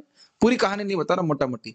लेकिन कृष्ण के संग ऐसा कभी नहीं होता है। क्या कृष्ण काल के अधीन है? नहीं, काल कृष्ण के अधीन है। क्या कृष्ण कर्म के अधीन है? नहीं, कर्म का सिद्धांत बनाने वाले कृष्ण है। तो कृष्ण जो भी लीला कर रहे हैं वह चिन्मय रस से, क्या श्लोक है वो, रस प्रतिभाविताभिस आनंद चिन्मय रस प्रतिभाविताभिस्ताभीर्य एव निज रूप कलातयाभि गो गो गोलो नहीं, इसके थर्ड लाइन भूल रहा हूं, लेकिन ये बोलते हैं आनंद चिन्मय रस। जो गोपियों और कृष्ण के बीच में रस का आदान प्रदान हो रहा है वह चिन्मय आध्यात्मिक रस है। कौन बोल रहा है? ब्रह्मा जी बोल रहे हैं। आनंद चिन्मय रस प्रतिभाविताभिस्ताभीर्य एव निज रूप तया कला भी, वो उनकी खुद की ही रूप है, कृष्ण की अंतरंगा शक्ति का प्रकाशन है। वो कभी नहीं सोचना चाहिए कि कृष्ण किसी अन्य की स्त्री के पसंद कर रहे हैं या किसी स्त्री का शरीर भौतिक हो उसके संग वो लीला कर रहे हैं, एकदम नहीं सोचना चाहिए। उनको बड़े आदर भाव से सोचना चाहिए कि उनका शरीर कैसे है, पूरी तरह चिन्मय है और आध्यात्मिक रस का सदन कर रहे हैं। तो कृष्ण काल और कर्म के प्रभाव में नहीं है, जैसे कि अन्य नायक होते हैं जिनका वर्णन अन्य कवि लोग करते हैं। थोड़ा मुझे अधिक समय दीजिए, आदमी 15 मिनट और इस पे बोल के पूरा करना चाहेंगे। तो इसलिए कह रहे हैं कि रस को अन्य व्यक्तियों से नहीं सोचना, जोड़ना चाहिए। स्वतंत्र का समझ में आ रहा है? स्वतंत्र मतलब काल और कर्म के प्रभाव में नहीं है, और अपराकृत मतलब पूरी तरह से आध्यात्मिक चिन्मय है। घड़ी देखते रहो, कोई बात नहीं, लेकिन जब हम लोग कृष्ण कथा के बारे में चर्चा कर रहे हैं तो हम भी काल के प्रभाव से दूर है और कर्म के प्रभाव से दूर है। घड़ी मैं भी देख रहा हूं क्या आप नहीं देख रहे हैं?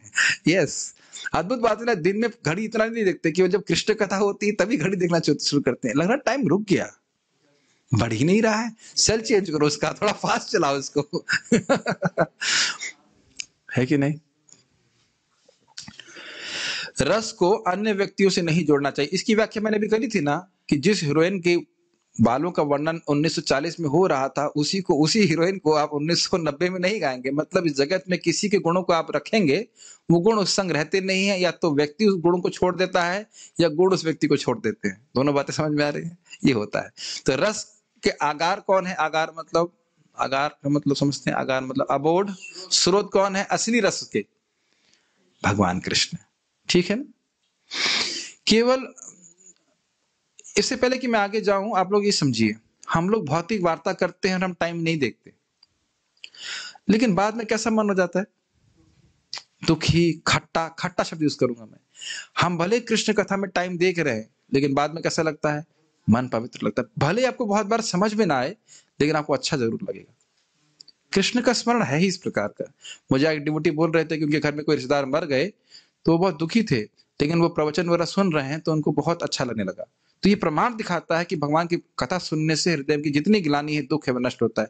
मैं ऐसा करता हूँ, हम यहाँ रुक जाते हैं, क्योंकि समाव बहुत सारी बातें चर्चा करी। आज हम थोड़ा थोड़ा वापस इसको अभी रिवाइज कर दे रहा हूँ ताकि समझ में आए। हम लोग क्या लिए थे? जन्म आद्यस्य, जो इस आदि रस के जन्म हैं। या तो अन्वयाद इतर तश्चा। अन्वयाद मतलब गोपियों के संग संयोग, और इतर मतलब उससे अलग वियोग से इस रस का जन्म होता है।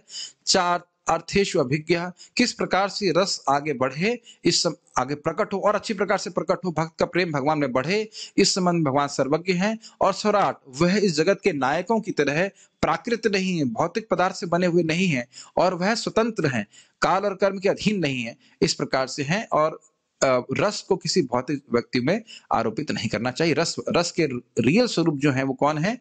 स्रोत है, वो भगवान कृष्ण है। इतना हम इसको समझे। अरे इतना जल्दी बताना तो पहले बताते, 1 घंटा प्रवचन क्यों किया 1 घंटा प्रवचन करने के बाद थोड़ा समझ में आएगा। और इसको जब अगर आप लोग कभी उठा करके, मतलब साल, 3 साल, 4 साल, 5 साल बाद अगर कभी इसको दोबारा पढ़ा, तो समझ में आएगा क्या बोला जा रहा है। यही करना चाहिए था। अच्छे स्टूडेंट रिवाइज कर लेते हैं ना 5 साल के बाद। मैं रोज ये टास्क करता हूं, क्योंकि जो पढ़ेगा नहीं उसे कुछ समझ में नहीं आएगा, और अगर आपने पढ़ लिया तो सारी बात समझ में आ जाएगी। देखना, ये मैंने सूत्र महाराज से सीखा है। बहुत अच्छे टीचर है महाराज, और पहले मुझे क्लिक नहीं करता था, लेकिन कह रहे थे कि अभी आपको समझ में नहीं आ रहा है, लेकिन आप जब कान से बात टिकी है ना, कान में गई है बात, और जब आप पढ़ने बैठेंगे तुरंत समझ में आ जाए क्या बोलेंगे। जैसे अपनी बुद्धि लगाना शुरू करेंगे, अभी अभी तो आप कुछ बात छोड़ दिए होंगे, मन कहीं और चला गया होगा, लेकिन जब आप दोबारा पढ़ने बैठेंगे तुरंत समझ में आ जाएगा। कोई मुश्किल बात नहीं है। कहीं ऐसा तो नहीं लगा कि मैंने बहुत हाई फाई बात करी? ऐसा तो हाई फाई बात नहीं है, भगवान के बारे में चर्चा हो रही थी। कोई प्रश्न है तो हम जरा देख लेते हैं। ऐसे आपने कहा we should take meanings of each shlokas as it is then instead of accepting meanings of describe by Vyasadeva ji Sukhdev. ये अच्छा प्रश्न है। प्रश्न ये कह रहे हैं कि हमने शास्त्रों के अर्थ को यथावत लेना चाहिए, अभिधा वृत्ति लेनी चाहिए। तो आचार्यगण व्यंग्यात्मक अर्थ क्यों ले रहे हैं, इंडायरेक्ट अर्थ क्यों ले रहे हैं? देखिए, जब ये बोला गया था कि अभिधा वृत्ति क्लियर ना हो तो व्यंग्यार्थ लिया जाता है, उसको हम आगे समझाएंगे। लेकिन ये बताइए कि ये जो भी अलग अर्थ लिए जा रहे हैं, इससे कृष्ण के प्रति भक्ति बढ़ रही है या कम हो रही है? क्या हम यह सोच, जैसे जैसे सिंपल सोचिए, जब भगवान कृष्ण कहते हैं कि ब्रह्म का स्रोत मैं हूं, तो हम सीधे समझ लेते हैं, इसमें और कोई अर्थ की हमें आवश्यकता नहीं है। लेकिन मायावादी कहते हैं नहीं, ये नहीं, तुम सब सारे धर्मों को छोड़कर मेरी शरण में जाओ, आओ। तो इसका अर्थ क्या है? कृष्ण की शरण में जाओ, यहां दूसरा अर्थ लेने की कोई खास जरूरत है नहीं। और मायावादी लोग क्या बोल रहे हैं? जबरदस्ती बोल रहे हैं नहीं, कृष्ण की नहीं, कृष्ण के अंदर कोई एक अव्यक्त ब्रह्म है, उसकी शरण में जाओ। तो ये जो दूसरा अर्थ है, ये भगवान की भक्ति से नीचे ले जाने वाला है। लेकिन ये जितने भी अर्थ आचार्यगण ले रहे हैं वह कृष्ण की भक्ति को बढ़ाने वाले हैं, तो उसमें कोई दिक्कत नहीं है। ये तो महाप्रभु स्वयं कह रहे हैं, हर अक्षर में अलग अलग अर्थ है भागवत के, और प्रभुपाद इस बात को बोले हैं। और आप अब यहां तो छोड़ दीजिए, महाप्रभु स्वयं आत्मा रामस्चा मुनियों के 61 अर्थ किए हैं, 61 अर्थ, पूरा एक चैप्टर है उसके ऊपर। तो ये कोई, इसमें कोई दिक्कत नहीं है। अगर भक्ति बढ़ रही है तो आचार्यगण भक्ति बढ़ाने वाले अर्थ लेते हैं, जिससे कृष्ण की महिमा वर्णित हो, वह अर्थ प्रकाशित कर रहे हैं। तो इसमें कोई दिक्कत नहीं है, ठीक है ना। और दूसरा, पूर्ववर्ती आचार्यों के अनुगत्य होकर के वह अर्थ ले रहे हैं, अपने मन से नहीं ले रहे। धौम ऋषि ने बताया था दमयंती, हाँ ठीक है, ओके। यह विश्वनाथ चक्रवर्ती ठाकुर का अनुवाद है। ये क्या प्रश्न है? हाँ, और क्या ये तीसरे अर्थ के बाद ये प्रश्न कर रहे हैं? ये कौन है? अरे भाई, पहले दो अर्थ हमने कर लिए, अब तीसरे अर्थ में आप पूछ रहे हैं। हो सकता है पहली बार आए क्लास में, हो सकता है, ठीक है, हाँ हो सकता है, कोई बात नहीं। ये पहला, ये चक्रवर्ती पाद का अर्थ। मैं इससे ये भी बताना चाह रहा हूं, बार बार बताना चाह रहा हूं कि भागवत कितनी गंभीर है ना। और प्रभुपाद जी बोले भी है, आपको याद आ रहा है ना, प्रभुपाद जी कौन से श्लोक में बोले थे? ये 10.2.1 में बोले थे ना, कि जो सीरियस स्टूडेंट है उन्हें आचार्यों की टीका पढ़नी चाहिए। वो पहले में बोल दिए थे क्या? यही पढ़े थे क्लास में हम लोग? अच्छा, तो बोले गंभीर जो स्टूडेंट है उसको आचार्यों की टीका पढ़नी चाहिए। और आप देख सकते हैं कि अगर, क्या प्रभुपाद जी के पास क्षमता नहीं थी सब लेने की? थी, लेकिन अब वो लिख देते तो पूरा भागवत का एक लोग पहले में बोल्ड हो जाते हैं, अरे भाई हम तो नहीं पढ़ सकेंगे, घबरा जाते। तो प्रभुपाद सार वस्तु रखे, आप फिर से रिपीट करूंगा, फिर जाके प्रभुपाद का तात्पर्य रखिए, उसमें वो लिखे स्पेशली चक्रवर्ती पाद आदि रस का वर्णन बहुत गंभीरता से किए हैं। गलत बोल रहा हूं? ऐसे ही लिखे ना प्रभुपाद? तो यहाँ लिख रहे हैं उसका, इसके तत्व को समझ रहे हैं। और से हमारा अधिक क्षमता भी नहीं अभी, ठाकुर जी कृपा की, राधा रानी कृपा की, तो आगे कुछ हम समझ पाएंगे, अभी तो उससे अधिक हमारे पास क्षमता नहीं है। लेकिन ये समझ लेना चाहिए कि गोपियों और श्रीमती राधा रानी का प्रेम बिल्कुल प्योर है, दिव्य है, अपराकृत है, उसमें काम की कोई गंध भी नहीं। ये इतना समझ लेना बहुत जरूरी है। तो ठीक है, यहाँ हम रुकते हैं मतलब कथा रोक रहे हैं, पारायण के लिए भी। भगवान से फीलिंग ऑफ सेपरेशन है, क्या वह मधुर रस होता है? जरूरी नहीं है। वियोग जो कृष्ण से है वह मधुर रस ही हो, ये जरूरी नहीं है। कि गोपियों का जो फीलिंग ऑफ सेपरेशन है वो मधुर रस है, लेकिन माता यशोदा भी कृष्ण से विरह का अनुभव करती हैं। बहुत ये इंटरेस्टिंग है। कृष्ण जब रोज जाते हैं सर गाय चराने के लिए, तो माता यशोदा पीछे पीछे, ए रुको रुको रुको, तुम्हारा ये ठीक नहीं है, थोड़ा श्रृंगार ठीक नहीं है। वो बेसिकली कृष्ण को जाने नहीं देना चाहती है। फिर थोड़ा कृष्ण आगे बढ़ते हैं, अरे ये रह गया इधर, अरे ये थोड़ा ठीक करो। फिर थोड़ा और भागे, रुको रुको रुको रुको, तुम्हारा लंच बॉक्स नहीं हुआ। वो बेसिकली बहाना ये है कि कृष्ण जाए नहीं। तो कृष्ण कहते हैं मैया मेरे को जाने दो, लाइक दैट, यू नो। सो ये जो फीलिंग ऑफ सेपरेशन है, ये दास्य की भी है, साक्य की भी है, सभी की। अहम हरे ताव पादे का Moolam. Whenever we have love, we feel separation from the object of our love when it's not in front of us.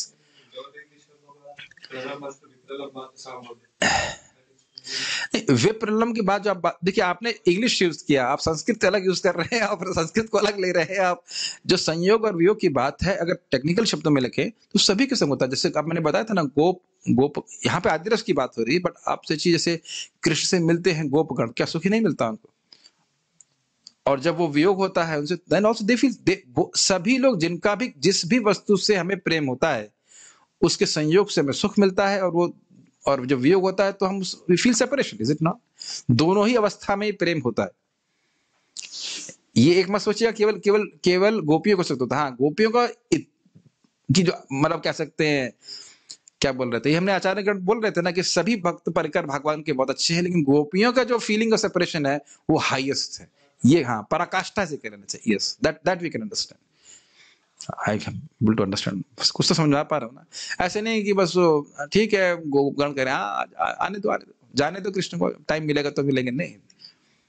मैंने बताया था ना आपको, कृष्ण उनके साथ खेल रहे हैं, और कृष्ण एक, मान लीजिए ये पेड़ है और कृष्ण थोड़ा सा भी पीछे जाते हैं ऐसे, तो उस क्षण को भी गोपगण सहन नहीं कर पाते हैं।